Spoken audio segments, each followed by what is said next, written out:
Video में जो एक शख्स दिखाई दे रहा है और उनके पीछे बहुत सारे लोगों के हाथों में जो जंजीरें हैं, बहुत सारे लोग जो बंदी बने हुए हैं, कैदी के रूप में दिखाई दे रहे हैं। वो बेसिकली जो है वो जो आदमी है वो ढाका विधानसभा के एएमएम के प्रत्याशी है और असदुद्दीन ओवैसी साहब के एक सिपाही है। वो अपने आप को ऐसे ही बोलते हैं और उन्होंने कुछ दावा किया है और उन्होंने कुछ घोषणा किया है। बेसिकली दो तीन चीज़ें जो है वो निकल कर आ रही है और अब जो है खूब सुर्खियाँ भी बटोर रही है वो सारी चीज़ें। सबसे पहले बात, जो उनके पीछे जो लेडीज़ है या उनके पीछे जो लोग हैं, उनके हाथों में जो जंजीरें हैं, उनके पीछे का एक पर्पस है। जंजीरों का मतलब यही है कि अब तक मुसलमानों को जो है गुलामी की जंजीरों में बंद करके रखा हुआ है, बांध करके रखा हुआ है बिहार के सेकुलर पार्टियों ने, और उसी जंजीरों को तोड़ना है। बेसिकली 28 तारीख को ढाका के जो ग्राउंड है वहाँ पर असदुद्दीन ओवैसी साहब आ रहे हैं इसी प्रत्याशी के लिए, इसी प्रत्याशी के वोट मांगने के लिए। और उससे पहले इनका ये घोषणा है कि हम सब जब तक असदुद्दीन ओवैसी साहब नहीं आते हैं तब तक हम लोग जो है अपने चुनाव प्रचार में अपने हाथों में जंजीरों को ऐसे ही बांधे रखेंगे, अपने गलों में जो है ऐसे ही जंजीरें बांध के रखेंगे, अपने साथ जो है दरी को लेकर कैरी करेंगे, घूमेंगे। और कुछ चेतावनी उन लोगों को भी दिया है कि बहुत सारे लोग, आरजेडी के लोग जो है वो दबाव डाल रहे हैं कि वोट जो है आपको ही देना है, डराने और धमकाने का भी काम कर रहे हैं। उसके बाद इन्होंने ये घोषणा भी किया है कि अगर कोई भी कार्यकर्ता किसी कार्यकर्ता को डराने या धमकाने की कोशिश किया है तो हमारे पास 250 से ज़्यादा जो एक फोर्स है, एक आर्मी है,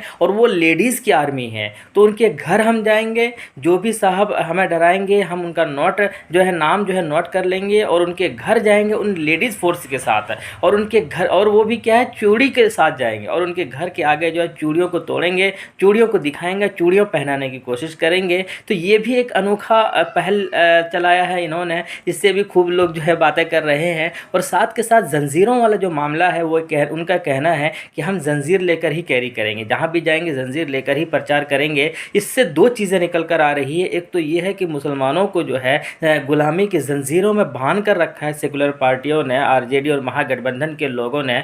तो हम जो है तब तक इन जंजीरों के साथ रहेंगे जब तक असदुद्दीन ओवैसी साहब नहीं आते, और 28 को जब असदुद्दीन ओवैसी साहब आएंगे मंच के सामने जो है जंजीरों के साथ रहेंगे हम लोग, और दरी भी रखेंगे अपने साथ में, और उनके ही सामने उन जंजीरों को तोड़ा जाएगा, एक दूसरे के जंजीर तोड़ा जाएगा, एक दूसरे के गले में जो तोक होगा उनको तोड़ा जाएगा, और साथ के साथ दरी को जमा करके आग लगाया जाएगा। और उससे ये एक संदेश दिया जाएगा कि अब जो है हम गुलामी के जंजीरों से आज़ाद हो गए हैं, अब हमें दूसरे पार्टियों की गुलामी करने से बेहतर है हम अपनी पार्टी की क़यादत और सियासत करेंगे।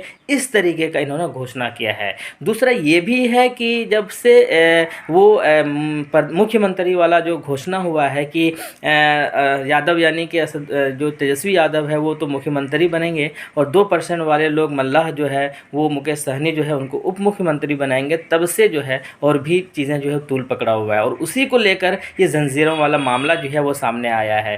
तो कुल मिलाकर जो है अभी हाईलाइट काफ़ी ज़्यादा है, मीडिया कवरेज दे रही है, इसको स्पेस दे रही है, और एक अनोखा जो पहल जो है वो कर रहे हैं एमआईएम के जो ये चाहने वाले, एमआईएम के जो सिपाही है राणा रणजीत सिंह। आपको पता है कि बड़े दिग्गज फैमिली है इनकी, बैकग्राउंड की अगर बात की जाए तो पॉलिटिकल फैमिली है, और हालांकि ये साहब जो है वो एमआईएम के सिपाही अपने आप को मानते हैं। लेकिन क्या आपको पता है कि इसका फ़ायदा भी किसको होने वाला है?